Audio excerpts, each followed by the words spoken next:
우리 함께 하나님 말씀 보겠습니다. 시편 57편 9절입니다. 우리 한 목소리를 읽겠습니다. 시작.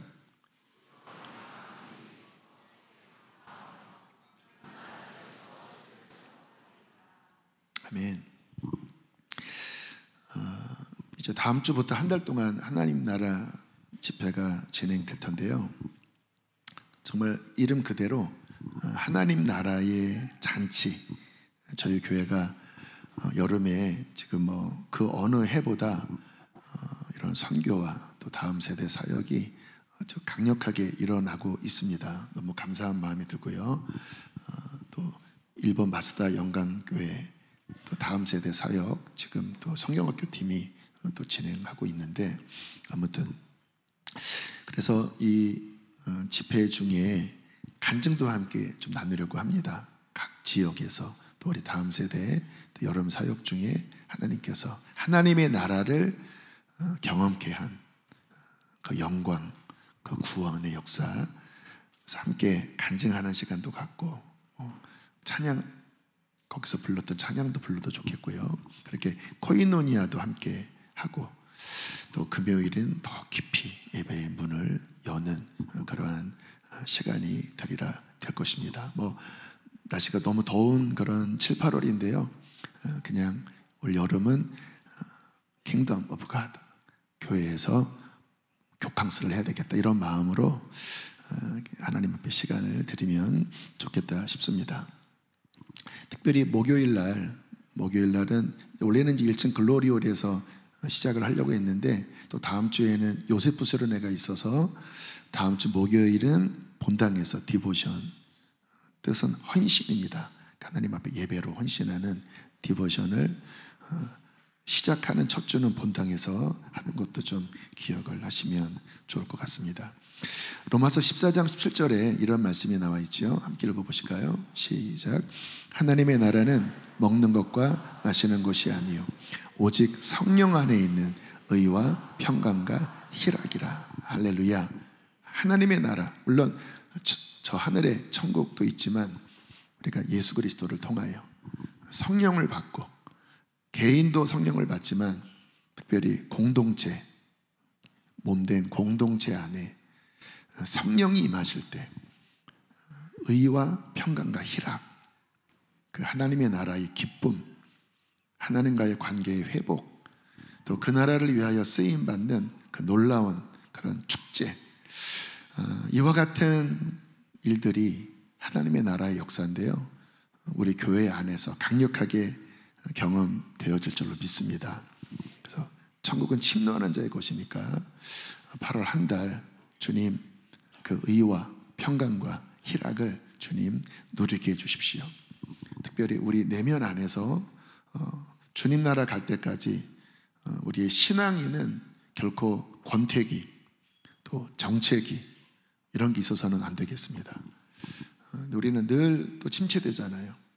그래서 이번 8월 하나님의 나라 집회에 다시 한번 성령 안에서 우리 안에 깊은 깨트림과 또 다시 새로운 마음과, 할렐루야, 특별히 새로운 예배의 기름 부으심이 우리 안에 또 부어져서 또 그 힘을 통하여 또 다시 주님 나라를 향하여 힘을 얻어 달려가는 우리가 되기를 원합니다. 좀 지치는 면이 있잖아요. 그렇죠? 근데 잘 생각하셔야 합니다.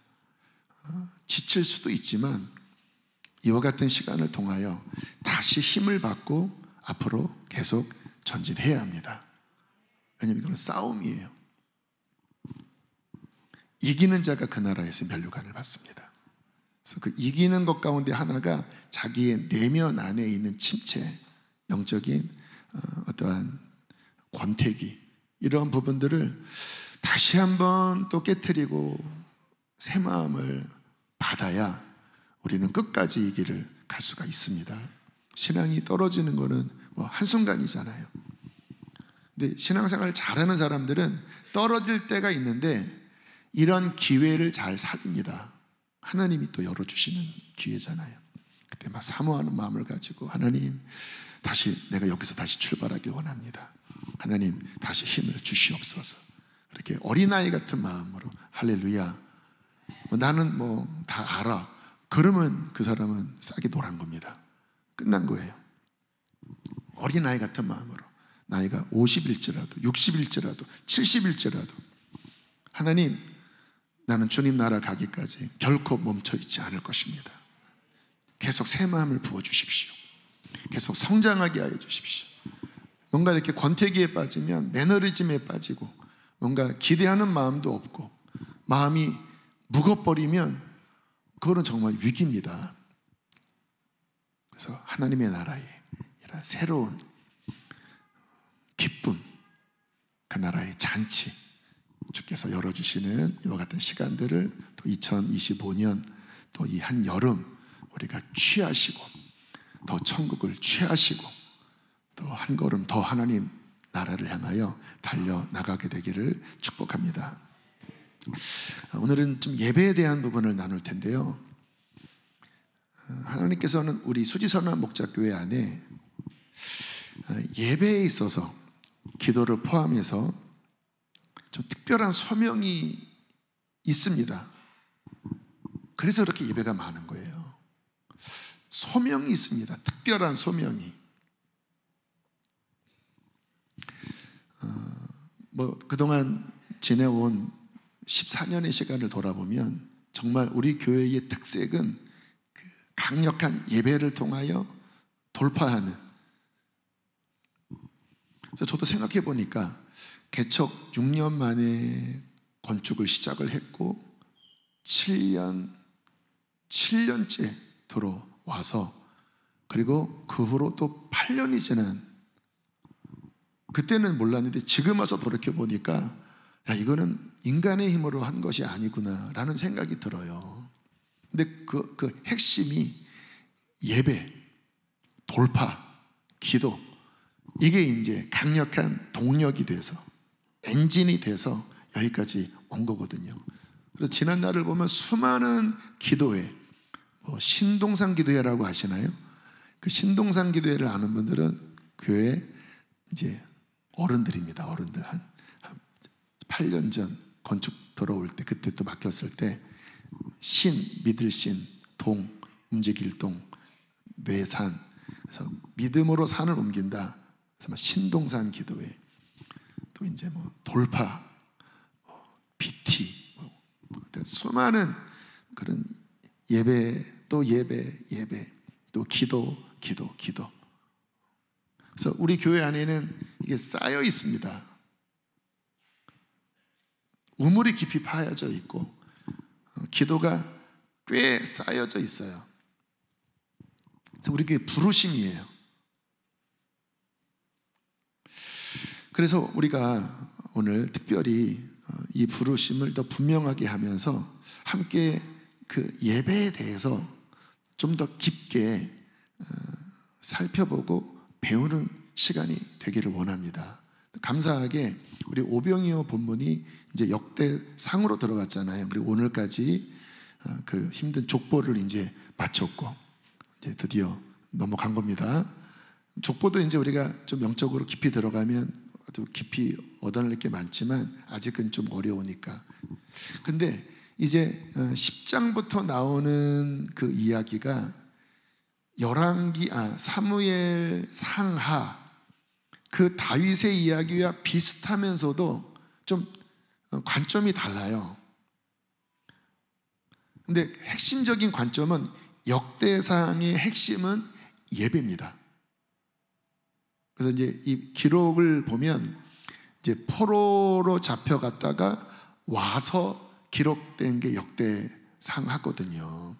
근데 포로에서 돌아온 핵심 멤버들이 제사장 그룹, 레위인들 그룹이었어요. 예배하는 그룹들이었어요. 그래서 그들이 다시 이제 사무엘 상하가 있지만 다시 한번 다윗의 인생을 기술하면서 핵심 포인트가 어떻게 다윗이 예배했는가. 그래서 사무엘 하에는 나오지 않는 그 다윗의 예배, 특별히 다윗의 장막의 예배가 기록되어 있습니다. 근데 그냥 보시면 잘 몰라요. 좀 어렵기 때문에. 그래서 오늘 좀 그 부분을 함께 배우면서 이제 다음 주 그 다음 주 볼 오병이어 본문인데요. 다윗이 어떻게 예배했는지, 주님께서 우리 교회에 부르신 그 예배의 부르심을 그러면 어떻게 적용해야 되는지를 오늘 좀 살펴봤으면 좋겠습니다. 자, 역대상 25장 1절, 2절, 3절을 좀 핵심적인 부분만 살펴보면 이와 같아요. 다윗이 아삽과 헤만과 여두둔, 이 사람은 다윗에게 있어서 3대 워십 리더입니다. 우리 교회로 치면 이제 강대형, 최희성, 김주영 뭐 이렇게 이 자손이라고 하는 것은 꼭 자녀만을 의미하진 않고요, 이들에게 속한 자라는 뜻도 함께 포함되어 있어요. 그래서 아삽과 헤만과 여두둔은 다윗 당시에 있었던 대표적인 워십 리더, 지도자라고 보면 돼요. 구별하여 섬기게 하되 수금과 비파와 재금을 잡아 뭐를 하겠다고요? 신령한 노래. 밑줄을 걷죠. 2절, 아삽의 지휘 아래 왕의 명령을 따라 신령한 노래를 하며. 3절은 여러분 읽어보실까요? 시작. 여두둔 지휘 아래 수금을 잡아 신령한 노래를 하며 여호와께 감사하며 찬양하며. 그러니까 다윗이 아삽, 헤만, 여두둔, 이 강력한 그 당시에 예배를 끌었던 이 사람들에게 속한 그룹들을 통하여 여러 악기들을 만들었고, 그리고 신령한 노래를 하게 했다. 1, 2, 3절에 계속 반복되어 나오죠. 근데 굉장히 이게 특이한 말씀입니다. 왜냐하면 구약 시대에는 아직 성령이 보편적으로 임하지 않은 시대거든요. 특별한 사사, 선지자 또는 뭐 다윗 같은 왕, 이렇게 특별하게 임했고, 일반적으로는 아직 성령이 임한 시대가 아닙니다. 그런데 이 신령한 노래는 뭐냐면, 레위인들이 다윗의 장막 주변을 둘러서 성령의 감동 속에 부르는 찬양이에요. 그래서 원어적으로는 예언이라고도 할 수 있는데, 근데 우리가 뭐 미래에 대한 예언, 뭐 선지자들의 그런 예언이라기보다는 성령에 감동되어 선포하는 예언입니다. 어떻게 할까요? 시편에 보면 그 시편 150편 중에 대다수가 이 다윗 시대 때 아삽, 헤만, 여두둔 그리고 다윗, 요 그룹들이 다윗의 장막에서 24시간 신령한 노래를 부르면서 만들어진 것들이 시편의 대다수의 노래들입니다. 그래서 시편을 보면 그런 어떤 하나님의 성품에 대하여, 그리고 하나님의 어떠한 감동에 대하여, 어느 때는 교훈을 하고 어느 때는 책망도 있고, 또 하나님이 행하신 일이 무엇인지를 선포하기도 하고. 근데 이게 성령의 감동 속에서 24시간 그들이 조를 짜서 예배를 하면서 법궤 앞에서 그 노래를 불렀다라는 거예요. 그래서 저희 교회가 금성 때 이 부분을 자꾸 시도하는 게 실은 이 신령한 노래에 해당이 됩니다. 이제 이렇게 찬양을 부르다가 어느 정도 찬양의 열기가 차오르면 그냥 맡기는 거죠. 성령의 이끌림에 맡겨서 따라가는 거죠. 방언을 할 수도 있고, 구약에는 방언을 하지는 않았어요. 네, 근데 그분의 감동 따라서 뭔가를 외치는 거예요. 그분의 성품이 어떤지. 또 어느 경우에는 지금 성령께서 강하게 주시는 어떤 문장들이 있죠. 담대하라 라고 할 수도 있고, 여호와를 바라봐라, 거룩하라. 그러면 그것을 함께 자유롭게 반복적으로 성령의 감동 따라 이렇게 외칠 때 그때 굉장한 파워풀한 어떤 주님의 기름 부으심이 그 성령에 감동된 선포를 통해 풀어지거든요. 신약 시대인데, 근데 지금 다윗은 구약에 아직 보편적으로 성령이 임하시기 전인데 이미 하나님께서 레위인들에게 기름을 부으시고 그들이 법궤 앞에서 예배할 때 그런 노래를 불렀다라는 거예요. 특별히 2절을 보면 왕의 명령에 따라 신령한 노래를 했다. 그러니까 왕이, 다윗이 장려했다라는 거예요. 그렇잖아요. 한 그룹당 아마 1시간 정도 예배를 했을 것 같은데 그들이 1시간 동안 막 하나님 앞에 찬양하다가 어느 정도 이렇게 깊이 들어가면 이제 이것을 막 터뜨리는 거죠. 그러면 그 아삽에 속한 그 그룹들 또는 헤만에 속한 그룹들이 이제 그 안에서 막 자유롭게 막 화답하면서 막 선포, 그런 힘이 있어야 이런 예배들이 계속 진행되지 않았겠습니까? 아무튼 이러한 영적인 어떤 성령에 감동된 선포를 그들이 했고요. 또 하나 주목할 것은 밤낮 했다라는 거예요. 역대상 9장 33절 함께 읽어보실까요? 시작. 또 찬송하는 자가 있으니 그들은 골방에 거주하면서 주야로 자기 직분에 전념함으로 다른 일은 하지 아니하였더라. 주야로 골방에 거주하면서 계속 찬양을 연습하고, 사람에게 부르는 찬양이 아닙니다. 하나님 앞에 부르는 찬양을 골방에서 주야로, 싱어송라이터죠. 그들이 작사하고 거기 음을 붙이고 다윗이 만든 악기를 통해서 연주하고, 그리고 주야로 밤낮 끊임없이 시편 134편 1절로 2절 그 레위인들이 밤에 드렸던 찬양을 이렇게 노래하고 있습니다. 함께 읽어보실까요? 시작. 보라, 밤에 여호와의 성전에 서 있는 여호와의 모든 종들아, 여호와를 송축하라. 성소를 향하여 너희 손을 들고 여호와를 송축하라. 저는 이 말씀을 떠올리면 우리가 이 시간이 생각나요. 이 야밤에, 다른 교회는 성령 집회 끝나는 시간에 우리는 찬양이 끝나고 11시 반 12시에 막 이 야밤에 뭐라고 합니까? 밤에 여호와의 성전에 서 있는 여호와의 모든 종들아, 레위인들입니다. 성소를 향하여 너희 손을 들고 여호와를 송축하라.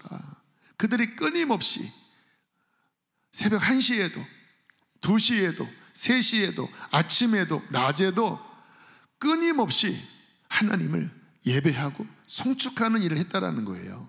그럼 어떻게 했는가?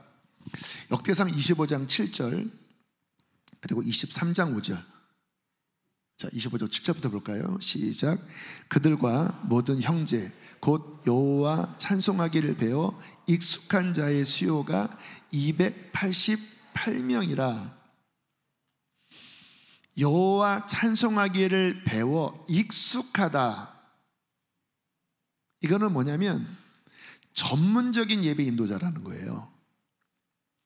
왜 288명이냐면 24개 조로 나눠져 있는데요, 각 조가 12명입니다. 그래서 12 곱하기 24 하면 288일 거예요. 갑자기 자신이 없어지네. 계산을 안 해봐서 그러나? 계산해보세요. 맞나요? 맞죠? 그렇죠? 이게 반차라고 하죠. 그 조입니다. 12조 24조 24시간이니까 24조로 나눠져 있는데 각 팀이 12명이에요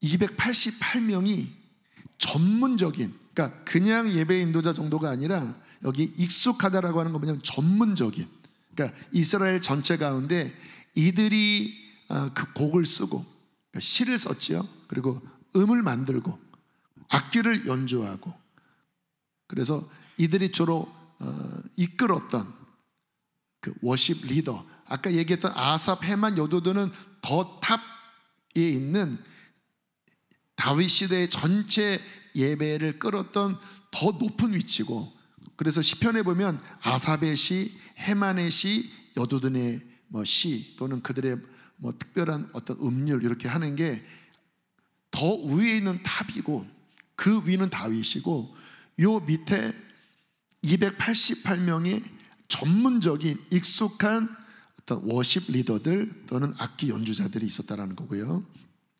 역대상 23장 5절에 보면 이렇게 나와요. 또 함께 읽겠습니다. 시작. 4,000명은 문지기요 4,000명은 그가 여호와께 찬송을 드리기 위하여 4,000명은 누구냐면 전체 찬양대입니다. 반주자일 수도 있고 찬양대. 그래서 이 4,000명은 그냥 콰이어 같은 형태로 그렇게 예배에 아무튼 하나님 앞에 섬겼고, 그 중에서 288명은 12명 24개조로 전문적으로 곡을 만들고 또 신령한 노래를 불렀고, 그 위에 아삽, 헤만, 여두둔은 더 위에 어떤 정말 탑 워십 리더로서 그 모든 어떤 반차와 또 어떠한 예배의 어떤 음악적인 음률과 이런 부분들을 이제 끌면서 다윗 시대에 강력한 예배 공동체를 세웠다라는 거예요. 놀라운 건 뭐냐면 그때 만든 시가 거의 시편의 절반 이상입니다. 거의 한 70% 이상 되는 거예요.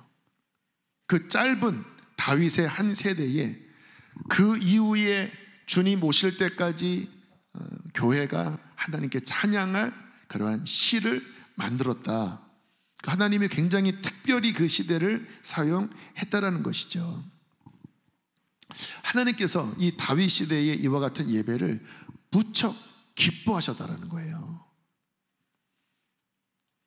그래서 이스라엘 전체에 있어서 예배의 전성기가 언제냐? 이때입니다. 이때 시편들이 만들어지고, 그런데 예배의 전성기였을 뿐만 아니라 민족적 전성기였다라는 거예요. 그러니까 여러분 이 원리를 잘 이해하셔야 합니다. 저희 교회가 막 예배를 강조하는 이유가 그냥 여러분들 막 시간을 막 교회가 자꾸 이렇게 뺏는다고 생각하시면 안 돼요. 여러분 예배가 전성기여야 우리의 인생의 전성기가 옵니다. 왜냐하면 예배는 하나님과의 관계를 여는 거잖아요. 당연히 하나님과의 관계가 열리면 그 하나님의 임재를 통하여 삶의 모든 영역들이 풀어지게 되어 있습니다. 하나님과 풀리면 우리의 삶의 모든 것들이 풀어지는 것이 하나님의 나라의 원리거든요. 그래서 이때 또 놀랍게 전쟁에서 다 승리했어요. 다윗이 전쟁의 용사였잖아요. 근데 이런 엄청난 예배를 드릴 때 전쟁에서 승리했다라니까요. 이스라엘이 강력했습니다. 성경에 뭐라고 나오냐면 만군의 여호와께서 함께 하시매. 왜 함께 하실까요? 예배를 통하여 하늘이 열리고 하나님의 강력한 임재가 그 성막과 성전을 중심으로 강력하게 작동이 되니까 그 하나님의 임재가 이스라엘 전역에 퍼지고 강력해지고 전쟁에 승리하는 것이죠. 여러분 예배가 승리될 때 우리의 인생도 승리가 되는 것입니다. 자, 이게 이제 구약적 예배의 지금 제가 하이라이트, 클라이막스, 정점을 보여드린 거예요. 솔로몬 때도 성가대가 4,000명이었고 나름대로 움직였지만 다윗 때처럼 다이나믹하지는 않았던 것 같아요.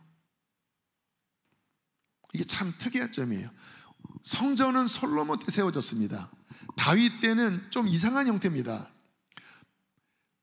하나님의 성막의 핵심인 법궤는 다윗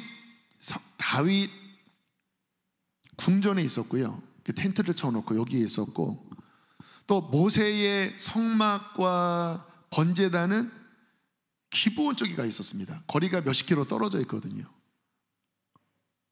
왜 하나님이 이것을 허용하셨는지는 좀 연구를 해봐야 되는데 하나님이 허용을 하셨어요. 그래서 솔로몬이 왕이 되자마자 일천번제를 드릴 때 다윗의 장막에 있는 법궤 앞에서 한 게 아니라 기브온 산당에 가서 거기에 모세가 만든 그 번제단이 있었거든요. 거기서 1천 번제를 드린 거예요. 근데 거기는 산당이었거든요.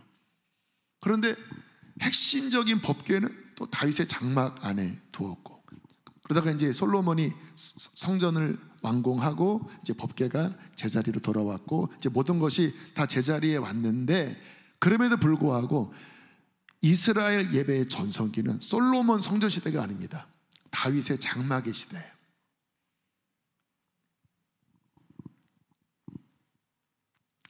자, 그러면 지금 우리는 이 예배를 어떻게 우리의 시대에 적용할까? 여러분, 우리가 기억할 것은요, 이 신약 시대는 다윗의 이 이스라엘 예배의 전성기보다 더 강력하게 예배할 수 있도록 하나님이 문을 열어놓은 시대입니다. 우리가 지금 이 밤에 막 이런 예배 훈련을 하는 것은요, 정말 중요합니다. 하나님이 예수 그리스도를 통하여, 구약에는 양과 염소의 피를 통하여 그 피의 제사를 짐승의 피로 했지만, 지금은 우리는 어린 양 예수의 피를 힘입어 나갑니다. 그 당시에는 어쨌든 다윗이 그 텐트에다가 법궤를 만들어 놔서 그 법궤가 너무 거룩했잖아요. 잘못 만지면 막 죽을 정도로 거룩했지만, 그러나 지금 우리는 어디로 갑니까? 예수 그리스도의 피를 통하여 저 하늘의 지성소로 담대히 나아갈 수 있는 것입니다. 할렐루야. 구약시대는 눈에 보이는 모형 안에서 예배를 드렸어요. 그런데도 이와 같은 강력한 신령한 예배를 드렸거든요. 지금 우리는 모형이 아닙니다. 저 하늘의 본성전, 그 놀라운 그 하나님의 나라가 예수님을 통하여 우리 가운데 성령으로 임하시는 진짜 예배의 클라이막스, 전성기, 우리는 그 문이 예수님을 통하여 열린 것입니다. 그래서 베드로전서 2장 5절은 이렇게 말씀을 하고 있습니다. 함께 읽겠습니다. 시작. 너희도 산돌같이 신령한 집으로 세워지고 예수 그리스도로 말미암아 하나님이 기쁘게 받으실 신령한 제사를 드릴 거룩한 제사장이 될지니라. 그러니까 우리가 뭐예요? 신령한 집, 우리가 성전이라는 거죠. 우리가 예수님의 피값으로 구원받은 우리가 성전으로 세워지고 있고, 이제 아까 말씀드린 예수님의 십자가의 피로 말미암아, 그분의 구원의 공로로 말미암아 정말 하나님이 받으실 신령한 제사, 아까 신령한 노래를 불렀다고 그랬잖아요. 정말 성령이 임하셔서 신령한 제사를 드리는 우리가 누구예요? 거룩한 제사장들이라는 것입니다. 레위인 정도가 아니라 제사장들이라는 거예요. 어떤 제사를 드립니까? 신령한 제사. 그래서 우리가 그런 신령한 예언적 찬양과 성령에 감동된 그런 선포와 성령의 자유로운 이끌림 속에서 예배하는 것은 지극히 성경적이라는 거예요. 그래서 저희 교회가 이런 훈련들을 자꾸 할 때 여러분들은 이 말씀 안에서 기억하셔야 합니다. 아, 이게 예수님을 통하여 우리에게 주신 선물이구나. 그래서 더 풍성하도록 해야 한다는 것이고요. 초대교회 예배 형태를 보면 이렇게 나와 있습니다. 에베소서 5장 18절 19절 함께 읽겠습니다. 시작. 시와 찬송과 신령한 노래들로 서로 화답하며 너희의 마음으로 주께 노래하며 찬송하며. 연결이 되지 않나요? 아까 그 역대상에 나오는 그 다윗 장막의 예배와 신약의 예배가 다 어휘적으로도 비슷하잖아요. 성령이 우리에게 임하시고, 그러면 초대교회는 어떻게 예배했냐? 이렇게 뭐 몇백 명이 모이지 않았습니다. 초대교회는 소그룹 예배였습니다. 건물이 있는 시대가 아니니까 가정에서 모였거든요. 그래서 많아야 40-50명, 적게는 한 10명, 20명 정도. 그들이 어떤 예배를 드리냐? 성령의 임재 속에 시는 시편을 의미합니다. 그래서 구약 때부터 신약 시대와 지금까지 이 시편을 암송하고 시편을 읊조리고 또 시편에 음료를 붙여서 찬양하는 것은, 이거는 굉장히 성경적인 예배의 포맷이에요. 그 다윗 시대에 만든 그 예배의 그 형식이, 특별히 그 시가 하나님이 아주 스탠다드한, 이게 나의 성품을 노래하는 그런 예배의 가장 교과서다. 그래서 시편 150편을 찬양으로 음을 붙여서 구약에도 불렀고 초대교회도 그 시를 그렇게 암송을 했고, 또 기독교 역사를 보면 뭐 수도원이나 이런 영성을 보면 그 시편을 이렇게 읊조리는 요 경고 눌련이 항상 그 모든 수도원 안에 기본적으로 있었습니다. 그래서 어떤 말도 있냐면, 영적으로 침체될 때는 시편을 암송해라. 저는 좋아하는 찬양 중에 시편을 가지고 음을 붙인 찬양을 되게 좋아합니다. 굉장히 어느 찬양은 경배도 있지만 어떤 곡들은 굉장히 우리에게 힘을 주는, 여호와는 나의 빛이요 여호와는 나의 구원이시니 내가 누구를 두려워하리요, 여호와는 생명의 피난처시니 주의 인자가 생명보다 나으므로. 시편이거든요. 근데 그 시편 자체가 음료를 붙어서 찬양하기 시작하면 진짜 제 영이 막 이렇게 기름 부음 속에 굉장한 활력을 얻어요.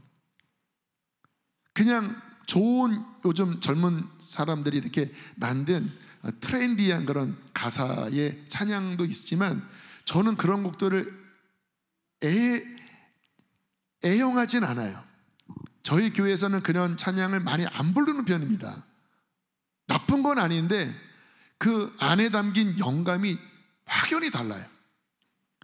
근데 이 시편에 나와 있는, 또는 계시록에 나와 있는 그와 같은 하나님을 향한 그런 시들을 읊조릴 때, 또 곡조를 담아서 부를 때 굉장한 기름 부음이 흘러요. 그러니까 이미 다윗 시대의 하나님이 어떤 예배의 강력한 어떠한 그분의 뜻을 시편을 통해서 담아 두신 거죠. 그래서 초대교회도 다시 보여주시면, 시편을 노래하는 요 시와 찬송, 공용 찬양이 초대 공동체에도 있었습니다. 뭐 지금 같은 이런 건 아닐지라도 그 당시에 있었고, 그리고 신령한 노래, 아까 레위인들이 신령한 노래를 불렀다고 그랬잖아요. 같은 말입니다. 예언적 노래. 그래서 초대교회 공동체가 함께 모여서 예배할 때 시도 읊고 또 공용 찬양도 불렀지만, 어떠한 예배의 단계가 넘어가면 성령 안에서 자유롭게 예배했습니다. 그래서 지금 우리가 한다면 할렐루야 할렐루야 그렇게 함께 하면서 이제 어떤 부분이 열릴 때 막 방언으로. 그래서 고린도 전서 14장에 보면 바울이 내가 영으로 찬미하고 마음으로 찬미한다, 그게 그 말이에요. 영으로 찬미한다라는 것은 성령께 입술을 맡기면서 방언으로 찬양하는 거예요. 그리고 다시 마음으로 찬양한다고 하는 것은 뭐냐면, 그것을 또 이제 통변하면서 또 한국 자신의 언어로 부르기도 하고. 그래서 기도도 방언 기도가 있고 그냥 이성으로 하는 기도가 있는 것처럼, 바울이 초대교회 통해서 보여주는 것은 찬양도 영으로 부르는 찬양, 그리고 이성으로 부르는 찬양. 이 신령한 노래, 이 신령한 노래들로 서로 화답해라. 함께 그 공동체가 모여서 성령의 임재 안에, 초대교회는 이런 악기가 있지는 않은 시대 아니겠습니까? 그런데 성령 안에서 시와 찬송과 이런 신령한 노래들로 함께 서로 하모니를 이루고, 그리고 자유롭게 주고받으면서 그렇게 깊게 하나님 앞에 나아갔다라는 거예요. 저는 그래서 정말 우리 안에 잘 훈련이 되어진다고 하면, 여러분 목장 모임 안에서 정말 주님의 어떤 기름 부음 안에서 그렇게 막 찬양이 자유롭게 풀어지는, 그래서 금성 때 어떤 절정에 있을 때 했던 그와 같은 흐름이 여러분 속으로만 해도, 기타는 칠 수 있으니까 그 기타 치면서 그렇게 막 성령께 막 맡길 때 정말 예언적 찬양이 나올 수 있는 거죠. 어떤 주님의 감동이 그 안에서 막 풀어지고, 막 치유도 풀어지고, 할렐루야, 하나님의 막 위로도 풀어지고, 그러다가 더 막 깊이 들어가면 정말 영의 눈이 열려서 존귀한 어린 양, 보좌에 계신 그분의 그 영광, 그 임재 안에 더 깊이 어린 양의 피를 힘입어 더 깊이 들어가서 정말 그 하늘의 지성소에 담대하게 나아가서 그분의 영광을 바라보고 그 영광 속에 우리가 영광으로 변화되고 뭐 그런 예배를 드린다면 여러분 얼마나 충만하겠습니까? 할렐루야. 여러분, 근데 이게 구약에도 그런 맛을 이미 하나님께서 보여주셨을 뿐만 아니라 초대교회는 그러한 류의 예배를 드렸다라는 거예요.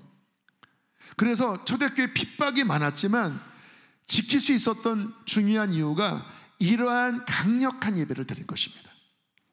소그룹이 모였을 때 시와 찬미와 신령한 노래, 신령한 성령의 이끌림을 따라 어떤 하나님의 계시가 임하고 그것이 막 선포되어지고 그 기름 부음 안에 더 깊이 막 보좌를 향하여 나아가고 그 안에서 하나님의 영광을 바라보고 그 안에서 힘을 얻고, 그러니까 막 핍박이 오고 어려움이 와도 주님의 성령에 사로잡혀서 멋지게 이겼다라는 것이죠. 여러분, 이 마지막 시대 반드시 이 예배가 회복되어야 할 줄로 믿습니다. 왜냐하면 핍박의 시대거든요. 핍박의 시대거든요. 그래서 내 개인이나 교회나 소그룹이나 이와 같은 예배 가운데 하나님 앞에 더 그 예배를 더 견고하고 깊게 세울 필요가 있는데, 이와 같은 지식이 굉장히 중요하죠. 지금 말씀 여러분 들어보시니까 우리 교회에서 추구하는 게 지극히 성경적이잖아요. 아니, 구약에 이미 이것이 열려 있었다는 거잖아요. 자, 사도행전 15장 16절 17절 함께 읽겠습니다. 시작.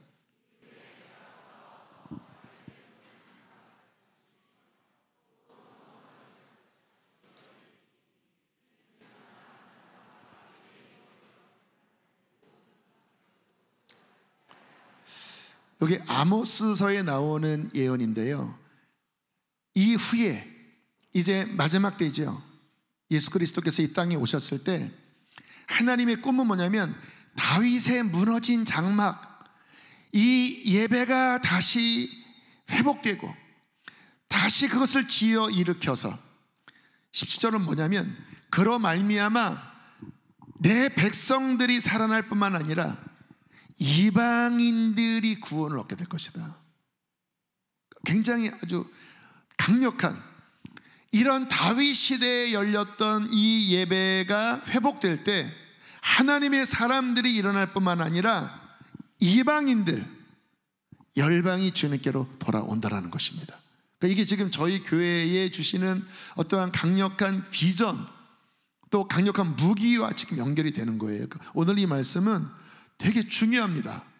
교회의 어떤 방향성, 하나님이 우리 교회에게 뭔가 주시고자 하시는 데스티니와 연결이 돼 있다라는 거예요. 그런 면에서 이러한 신령한 예배, 다윗 시대 때 드렸던 그와 같은 예배를 일으키는 것이 굉장히 중요한데, 저도 이제 여러 이제 목사님들과 교제하고 우리 더비그룹 목사님들, 참 신기한 거는요, 지금 이제 바깥에서는 이제 한국 교회는 하얀길이다, 한국 교회는 이제 쇠퇴한다. 그런데요, 놀라운 것은 이러한 예배를 드리는 교회는 다 부흥하고 살아납니다. 참 신기해요. 제가 수요일 날 동서남북교회 안양에 있는 우리 더비그룹 거기 이제 부흥 집회가 있어서 다녀왔거든요. 예배당이 크진 않아요. 교인이 한 100, 한 50명 안쪽인 것 같은데, 제가 참 감사했던 게 진짜 예배가 우리 교회랑 너무 똑같아요. 막 찬양하는데 막 애 안고 막 그 엄마들이 나오고 요 앞에 막 애기들이 왔다 갔다 하고, 강력한 예배, 진짜 막 너무 뜨거워서 막 하늘이 막 활짝 열리는 막 그런 예배가 드려지는데, 와, 너무 감사하더라고요. 그리고 교회가 막 얼마나 알토란 같은지 거기에 막 다음 세대 사역도 있고, 선교를요, 그 작은 교회에서 벌써 사우디아라비아의 선교사를 막 두 가정인가 파송하고, 요르단에 또 파송하고, 그냥 선교적으로 모든 이방인으로 주를 찾게 한다고 하는 이 말씀처럼 막 선교와 막 다음 세대와 뭐 이러한 막 알토란 같은 막 생명의 역사가 막 꿈틀거리는데 너무 좋더라고요. 핵심이 뭐라고요? 막 예배가 살아있는. 지난 토요일 날 우리 더비연합 다음 세대 우리 청소년들 이 자리에서 한 600여 명 모여서 예배를 했는데 10시 반부터 9시 반까지 예배를 했거든요. 그리고 이제 뭐 수원부터 일산까지 다 다시 돌아갔는데 그런 피드백을 들었어요. 저 일산에 있는 어느 교회 청소년이 가서 아빠한테 하는 말이, 아빠, 이 좋은 거를 왜 하루밖에 안 해? 와, 이 좋은 거를 왜 하루밖에 안 하냐고. 더 하고 싶다고. 여러분, 애들은 속이지 않습니다. 종교적으로 하지 않아요. 좋으니까 하는 거예요. 할렐루야. 근데 여러분 경험했듯이 막 예배 하늘이 열리고 강력한 예배팀, 이 시대의 강력한 예배팀들이 막 뛰면서 막 나아가고 막 복음이 선포되고 막 성령의 감동에 따라서 막 어떠한 것들이 막 선포될 때 막 죽고 싶은 막 어떤 질병으로 막 괴로워했던 막 친구들이 앞에 나와서 막 이런 것들을 토해내고 막 눈물을 쏟고 막 살아나고. 여러분, 정말 예배가 열려 하늘문이 열리면 하나님의 나라가 임하는 것입니다. 하나님의 나라가 임하면 구원을 받습니다. 하나님의 나라가 임하면 결박이 끊어집니다. 하나님의 나라가 임하면 우리의 마음이 회복되고 우리의 몸이 회복되고 우리의 인생이 회복되고 하늘의 비전을 품고 하나님의 나라의 왕성한 능력으로 이 땅을 변화시킬 수 있는 것입니다. 우리 수지선화 목자교회 만 14년 2011년 8월에 개척을 했으니까 지금 12, 13, 14, 15 만 14년 8월 오늘 1일입니다. 만 14년 어떻게 달려왔는지 아십니까? 핵심이 예배였습니다. 생수의 강이 흐르는 교회가 되게 하라. 어떻게 생수의 강이 흘러요? 예배가 열릴 때 주님께서는 생수의 강이 흐르게 하시는 것입니다. 이게 여기에 아마 대부분의 에너지를 집중했던 것 같아요. 뭐 문제는 언제나 있었습니다. 그러나 하나님, 하늘문을 여시고 생수의 강이 흐르게 하여 주시고 주님, 그 성령의 임재 속에 말씀과 기도와 예배가 살아나게 해주십시오. 왜? 그게 되어야 승리할 수 있는 것입니다. 기억하십시오. 예배가 회복돼야 승리합니다. 아무리 막 바깥에도 전쟁이 일어나고 아무리 막 지진이 일어나고 질병이 있고, 여러분, 예배가 뚫리고 하나님께서 임재하시고 그 성령의 능력으로 우리의 속사람에게 의와 평강과 희락의 하나님의 나라가 임하면 여러분 반드시 이기게 되어 있습니다. 반드시 승리합니다. 하나님이 함께 하시니까요. 그래서 항상 여러분들이 지혜로운 거 뭐냐면 전략적 핵심 포인트를 쫙 짚으셔야 돼요. 여러분, 이거 들 때도요, 이런 데 잡고 들면 못 듭니다. 손도 다치고 얘도 부러져요. 어디를 잡아야 하냐? 딱 중심부를 딱 잡고 들 때 가장 고효율, 저비용 고효율. 여러분, 우리의 삶에 어디에 중심 포인트를 잡느냐? 다윗은 한 나라의 왕이었고 수많은 나라와 전쟁을 했고 그의 삶에 수많은 문제가 있었지만 다윗이 전략적 핵심 포인트를 잡았던 것이 바로 예배였습니다. 그래서 법궤를 가져온 거예요. 정상적이었다면 아마 다시 원래 그 기브온 산당 쪽에 장막을 만들고 그리고 다시 그 뒤에 지성소에 안치했어야 했을 거예요. 그러나 아니다. 갖고 오자. 왕국으로 갖고 오자. 여기에 텐트를 쳐놓고 여기에 전문적인 예배 12명씩 24개조 24시간 골방에서 계속 찬양을 만들고, 그리고 다윗이 악기까지 만들었습니다. 그러니까 기가 막히죠. 그리고 4,000명의 예배자, 그리고 계속 24시간. 그 다윗도 틈만 나면 전쟁하다가 와서 하나님, 나는 하나님의 성전을 사모합니다. 주님의 그 영광이 계신 곳을 저는 갈망합니다. 뭐 계속 막 주님만 바라보면서 왜 이렇게 했을까요? 시간이 널널했기 때문에, 다윗이 너무나 어떤 이런 찬양을 좋아했기 때문에, 저는 다윗이 굉장히 전략가였기 때문에 그렇다고 믿습니다. 이게 뚫리면 이 나라가 산다, 열리면 나는 이 나라를 바르게 이끌 수 있다, 여기에 나의 힘이 있고, 여기에 나의 권위가 있고, 여기에 나의 복이 있다. 그래서 한 거예요. 우리 교회가 하나님, 주님 그 어느 것보다 하늘의 문을 더 열기를 원합니다. 더 깊은 기도의 우물을 파기를 원합니다. 더 전문적인 예배자들이 더 포진해서 끊임없는 예배가 하나님 앞에 올려지는 우리 교회가 되기를 원합니다. 그러면 어떻게 되는지 아세요? 여러분들이 승리합니다. 여러분의 가정이 승리합니다. 이 나라의 민족이 살 수 있습니다. 왜요? 하나님이 함께 하시는 그 임재를 통하여, 그 교회를 통하여 하나님은 이 세대를 변화시킬 일꾼들을 일으키실 것이고, 할렐루야, 지혜를 주실 것이고, 그러면 주님은 그를 통하여 이 나라와 또 통일 한국과 열방을 변화시킬 것이기 때문인 것입니다. 에베소서 2장 22절 함께 읽겠습니다. 시작.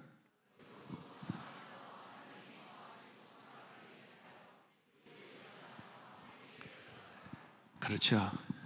교회는 무엇이냐? 지어져 가는 것이다. 무엇을 향하여? 하나님이 거하실 성전으로 지어져 가는 것이다. 이게 지금 제가 선포하는 거예요. 14년간 지어왔습니다. 겉에 보이는 이거 말고요. 그래서 지금 보면 감사하게 목장, 이제 제 사무실 옆에 그 회의실에 어느 목장이 주일마다 예배하면 제가 이렇게 소리가, 그 찬양하는 소리가 들려요. 그러면요, 막 얼마나 정말 뜨겁게 하는지 거의 아마 2시간 정도 하는 것 같아요. 막 기타를 치고, 막 키보드도 막 갖고 오기도 하고, 그럼 함께 막 찬양하고, 막 기도하고, 막 소리가 들려요. 어느 날은 제가 막 감동이 돼서 제 방에 있는 막 꿀단지를 막 가져다가 꿀을 하나씩 선물해 줬습니다. 너무 좀 잘한다고. 또 그랬더니 또 막 과일을 또 갖다 주더라고요. 주고받고. 막 목장, 이번에 선교팀들 보니까요, 정말 모여서 열심히들 모여서 기도를 하시더라고요. 진짜 막 어느 날은 공간이 없습니다. 막 엔게디에 모여서 무슨 팀, 이쪽 세미나실에 모여서 무슨 팀, 1층 미션홀에 모여서 무슨 팀, 모여서 막 한두 시간 막 찬양하고 막 기도하고 막 하늘의 문을 열고. 왜? 주님, 이 원리를 아니까. 지난 이제 토요일부터 청소년 수련회가 이제 시작이 됐고, 그리고 월화까지. 그래서 제가 월요일 날 이제 저녁에 지난번에 약속했던 대로 이제 월요일 저녁에 이제 말씀을 전하러 갔는데, 정말로 너무 감사한 게 아이들이 열렸더라고요. 보통 청소년들이 잘 안 열리거든요. 근데 이게 확 열린 거예요. 그 애들이 얼마나 막 예뻐 보이는지, 막 그냥 이게 막 영적인 수용성이. 그래서 제 마음속에 이때 말씀을 넣어줘야 되겠다. 왜냐하면 다치면 말씀이 안 들어가거든요. 지금 넣어줘야 되겠다. 그래서 너희들 각오해라. 오늘 내가 밤을 샌다. 사도행전 유두고가 생각이 나더라고요. 막 밤새 바울이 말씀을 전하니까 막 졸다가 떨어져서 죽었다가 살아난 그런 얘기. 8시에 찬양을 시작했고 한 1시간, 그리고 한 1시간 20분 정도, 그리고 보니까 말씀을 2시간 반을 전했습니다. 그것도 다른 얘기 아니라 창세기부터 계시록까지 하나님의 세상을 왜 창조하셨고, 어떻게 이끌어 나가시고, 그리고 어떻게 완성하실지를 정말 그냥 투박하게, 그냥 성경 전체 하나님의 경륜. 왜냐하면 좀 전체 그림을 지금 넣어줘야 아이들이 이해를 잘 못할지라도 이 왁구가 딱 내 안에 이렇게 딱 그려져야 그 다음에 이제 이해가 되거든요. 그냥 부분만 알면 이해가 안 돼요. 그래서 그러다 보니까 한 2시간 반 정도 말씀을 전했는데 애들이 그렇게 막 피곤해하지 않는 것 같더라고요. 저의 소견에. 어쨌든 그랬어요. 그리고 이제 우리 기도하자. 그래서 막 이제 이렇게 그룹을 만들어서 여기에 구원받지 못한 느낌을 받는다면 괜찮다. 가운데로 돌아와서 저 기도를 나를 위해서 기도해 달라고 해라. 서로 기도해 주자. 그러니까요, 몇몇이 가운데로 들어가는데 나중에 간증 들어보니까 그때 뭐가 풀어졌더라고요. 본인이 막 혼자 애를 쓸 때 안 됐는데 남을 위해서 기도하다가 우리 복음 인카운터처럼 그때 이제 막 사랑이 흐르니까 이게 이제 함께 지어져 가는 거거든요. 할렐루야. 그러니까 성경의 단어 하나하나가 너무 중요합니다. 함께 지어져 가는 거예요. 나 혼자 이게 아니라 함께 지어져 가는 거예요. 그래서 막 그 영혼을 막 위해서 막 기도하고 이제 그러고 다시 이제 일어나서 이제 성령의 이제 은사를 받자. 그래서 성령의 은사도 굉장히 풀어졌어요. 평상시에는 이게 막 잘 안 열릴 텐데 방언이 중요하다. 그래서 오늘 방언 달라고 기도해라. 그리고 성령의 역사를 따라 어떻게 기도하면 이게 유익한지. 그리고 막 이제 이게 막 영이 열리니까 이제 이게 끄집어내겠더라고. 이렇게 이 펌프질 할 때 물이 어느 정도 마중물이 있고 하면 힘차게 펌프질하면 이렇게 올라오잖아요. 근데 이게 막 물도 다 말라 있고 막 마중물도 없으면 안 올라오잖아요. 이게 평상시 모습이었는데 이제 막 뭐가 열려 있고 막 은혜가 임하니까 이게 이제 영적으로 끌어올려지겠더라고요. 그래서 또 굉장히 긴 시간 이제 막 방언으로 해라. 방언. 자, 괜찮으면 맡겨. 라라라라 해. 그냥 라라. 라파파파파 해. 그리고 막 끄는데 거기서 많이들 막 방언이 막 올라오는 거예요. 방언이 터지고. 그러니까 대부분 다 영으로 하는 기도이기 때문에 방언은 거듭난 사람은 기본적으로 있습니다. 근데 이게 끄집어내지를 않으니까 이게 사장되는데 그때 이제 막 끄집어내니까 이게 이제 막 이렇게 해서 많이들 방언이 열렸습니다. 방언을 받았습니다 라기보다는 이게 이제 뚫어졌습니다가 맞는 말이에요.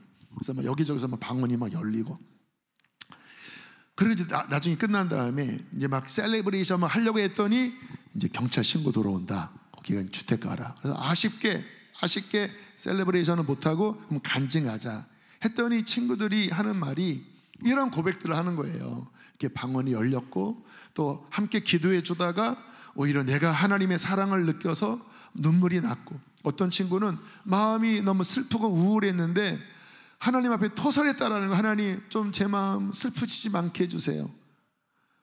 근데 잘 해결이 안 됐는데 성령께서 이렇게 그 마음을 만져서 마음이 풀렸다.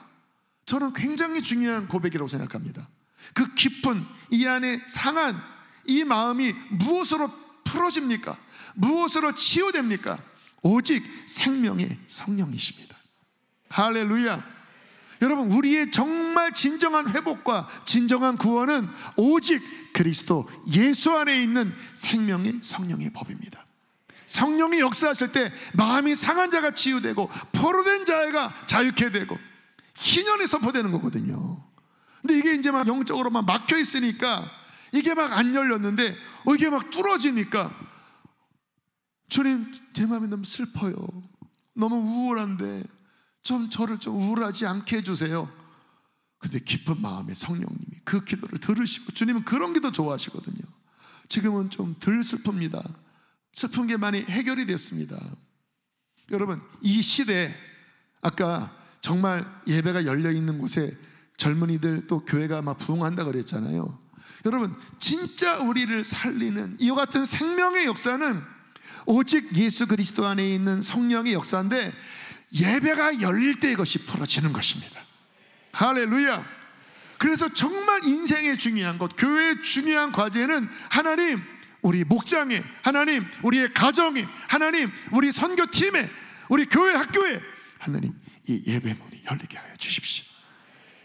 주님이 이와 같은 예배를 열도록 십자가로 휘장을 찢으셨고 그 피로 말미암아 지성소에 담대히 들어갈 수 있는 담력을 주셨다라는 것입니다.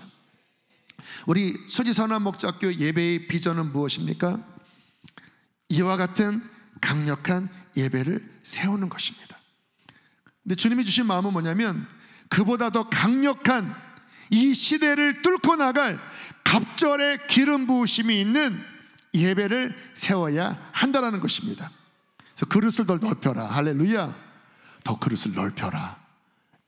지금 오늘 말씀은 이제 성경 지식을 함께 전한 거고요. 진리가 분명해야 되니까 이 지식의 말씀을 바탕으로 이제 주님, 우리 교회 안에 더 깊은, 더 강력한 하나님의 성령의 역사가, 예배의 문이, 치유와 회복이 부어지도록 우리 안에 더 깊은 기도와 헌신이 있어야 할 줄로 믿습니다. 이게 이제 8월에 그 물을 파는 거고요. 또 하나는 아까 그 288명 12명씩 24개죠. 그와 같은 예배 헌신자들이 일어날 것을 선포합니다.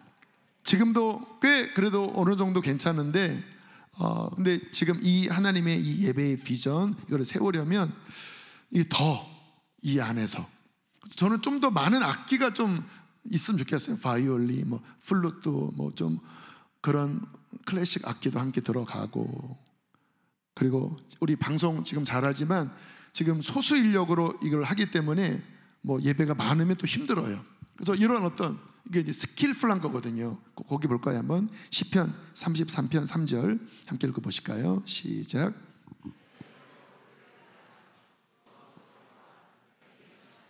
아름답게 연주할지어라. play skillfully. skillfully, 기술적으로. 아까 그 익숙한 자라는 그 말씀이죠. 그래서 실은 이와 같은 예배를 세우는 데 있어서 어떤 성령의 임재의 깊이와 아울러 skillfully, play skillfully,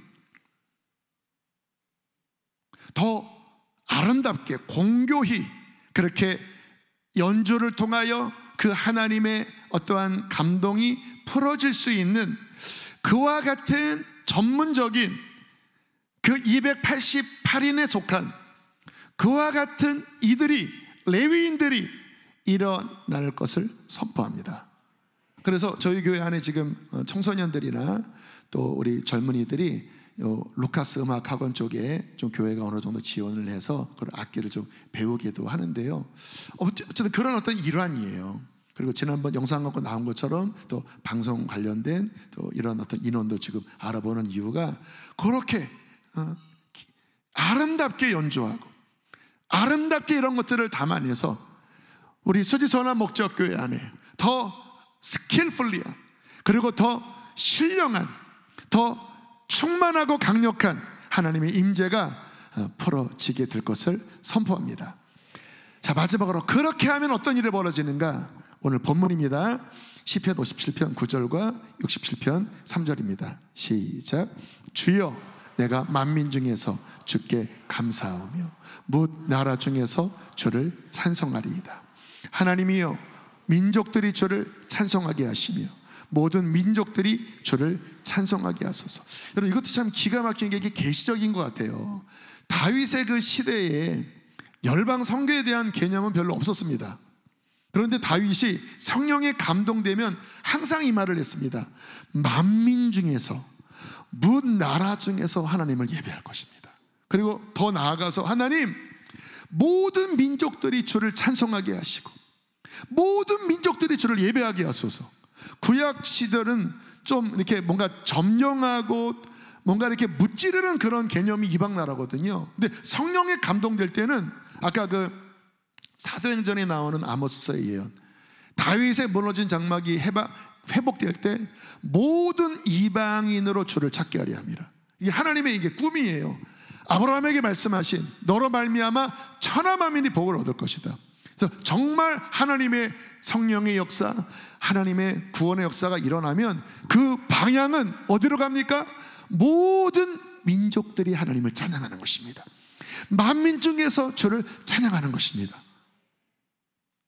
지금 우리 교회의 방향성이고 흐름이에요. 이렇게 이제 몇 년 전부터 더 충만한 막 예배문들이 열리고 이 흐름에 따라서 막 이제 다음 주 디보션에 캄보디아 팀, 또 인도인가요? 네팔인가요? 네팔 팀, 그 디보션 때 이제 그 팀들이 이제 예배를 섬길 거거든요. 그 레위인들처럼. 근데 이제 그분들을 보면 그렇게 우리가 금성태했던 어떤 이런 흐름에 따라서 막 예배를 하면서 막 준비를 하시더라고요. 그리고 열방에 나가서 물론 그 나라 언어 찬양도 하지만 그런 어떤 흐름으로 예배하면서 하늘을 열고 주님께서 임재하실 때 이제 자유롭게 하나님의 나라 사역을 하면서 아픈 사람을 위해서도 기도하고 축사 사역도 하고 말씀 사역 이렇게 하더라고요. 그게 하나님의 구약 때부터 열어두신 계시라는 거예요. 주님의 성령 임재하셔서 예배문이 열릴 때 모든 민족들이 하나님을 찬양하는 것입니다. 할렐루야! 열방이 하나님을 찬양하는 것입니다.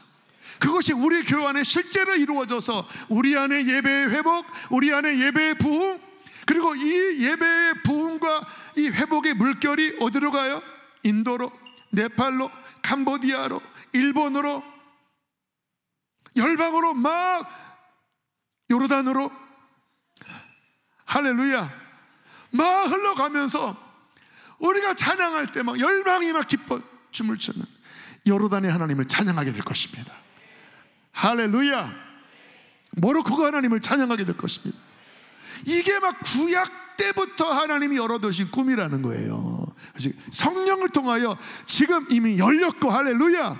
이 마지막 때는 더 강력한 예배의 기름 부심을 통하여, 이 마지막 때 환난이 있지만 그러나 예배가 살아있는 공동체를 통하여 하나님께서는 열방을 향하여 춤추며, 우리 모든 세대가 함께 3세대가 함께 춤추며 열방을 밟으면서 그 땅에서 하나님을 찬양하고 민족들이 하나님을 찬양하게 하고, 그 찬양 속에 우리 주님은 영광 중에 다시 오실 것입니다.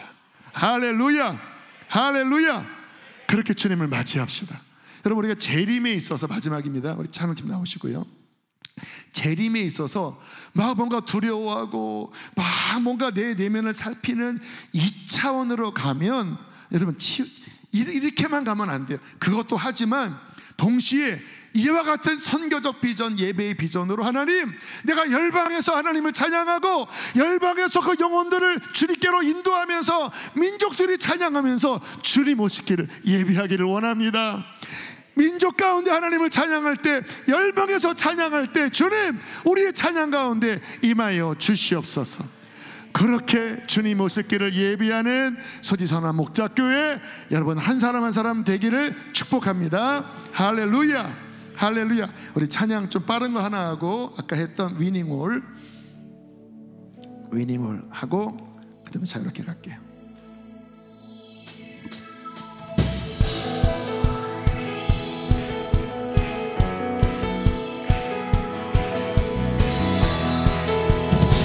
할렐루야! 우리 젊은이들 앞으로 나오세요. 온 세상 창조주, 온 세상 구원자, 모든 것 이기신 열방의 하나님. 열방이 춤을 추게 하라. 열방이 찬양케 하라.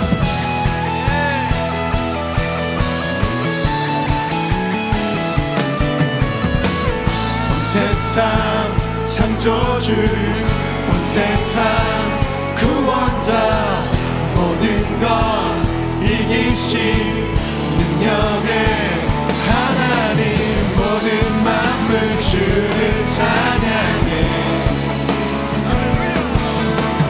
모든 민족 주께 경배.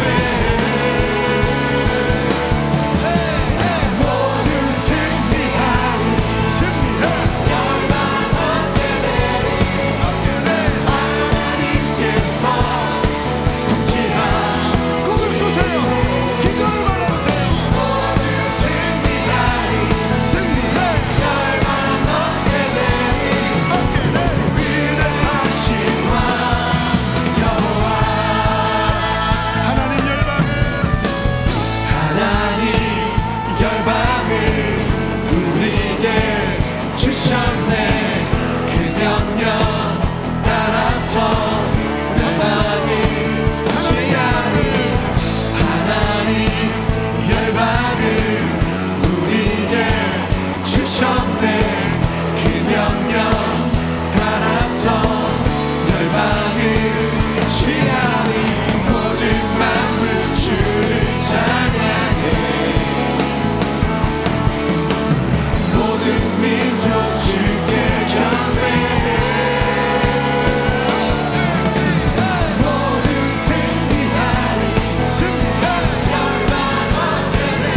중에서 또 주를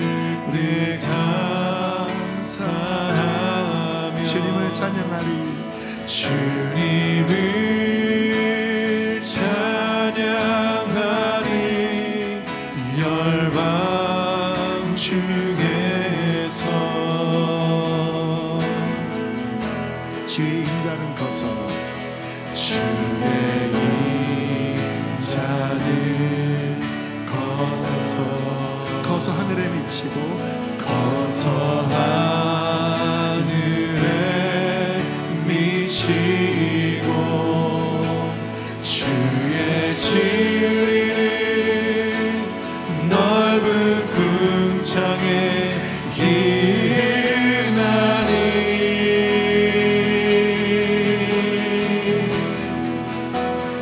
하늘 위에 주를 높이는 일이며 주의 영광을 온 세계 위에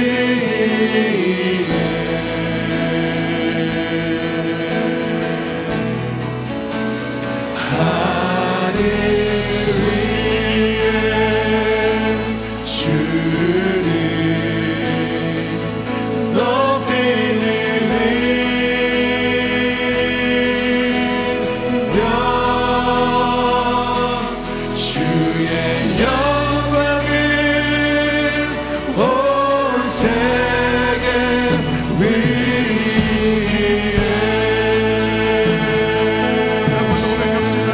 내가 만민 중에서 여러분 꿈을 꾸세요. 열방 가운데 만민 중에 하나님을 찬양하는 꿈을 꾸세요.